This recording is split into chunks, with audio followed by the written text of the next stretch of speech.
On the first day of Christmas, my true love gave to me.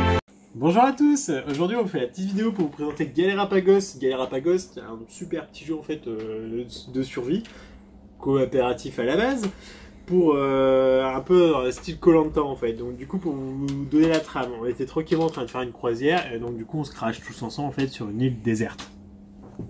Le concept du coup de Galerapagos c'est de réussir à survivre, d'aller pêcher, de récupérer de la nourriture donc du coup et de l'eau pour pouvoir manger entre chaque tour et aussi accessoirement récupérer du bois donc pour pouvoir construire suffisamment de radeaux pour le nombre de joueurs, avoir le double de ration de nourriture et d'eau pour le voyage et réussir à partir tout ça avant que la tempête n'arrive.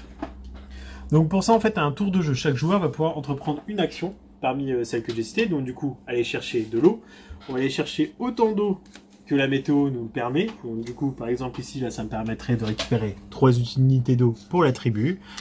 Alors que des fois, on va avoir des périodes de sécheresse pleines où il ne sera pas possible du tout de récupérer de l'eau à ce tour de jeu. Ensuite, je vais avoir la pêche. Je vais pêcher, je vais aller tirer une boule dans le sac. Noire, la meilleure, qui aborde 3 poissons. Vous en avez plusieurs, des blanches, qui vont rapporter 1 à 2 poissons. C'est le nombre de nourriture que vous allez du coup rapporter pour la tribu.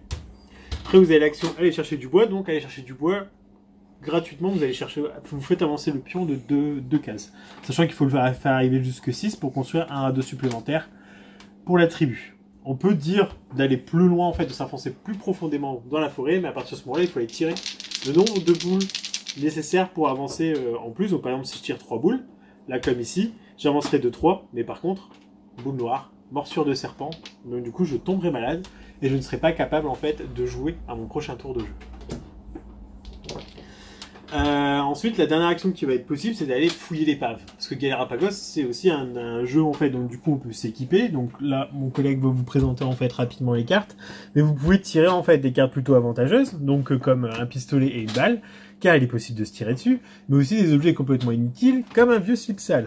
Vous allez avoir aussi des objets type des sardines ou des poupées voodoo qui vont pouvoir interagir en fait avec les autres joueurs. Quand j'entreprends l'action en fait d'aller fouiller l'épave, j'ai juste retirer une carte d'épave. Là j'ai une bouteille d'eau, ça me fait avoir une ration d'eau supplémentaire. Les cartes, vous pouvez les jouer quand vous voulez. Ça peut être aussi une négoce en fait, hein. On peut échanger des cartes entre joueurs. À aucun moment par contre on a le droit de se montrer nos cartes. Donc on peut très bien dire, tiens, je t'échange une balle de pistolet contre une bouteille d'eau parce que j'ai grand soif, et refiler des clés de voiture qui sont totalement inutiles. Tous les coups bas sont permis à Galerapagos et même fortement conseillés.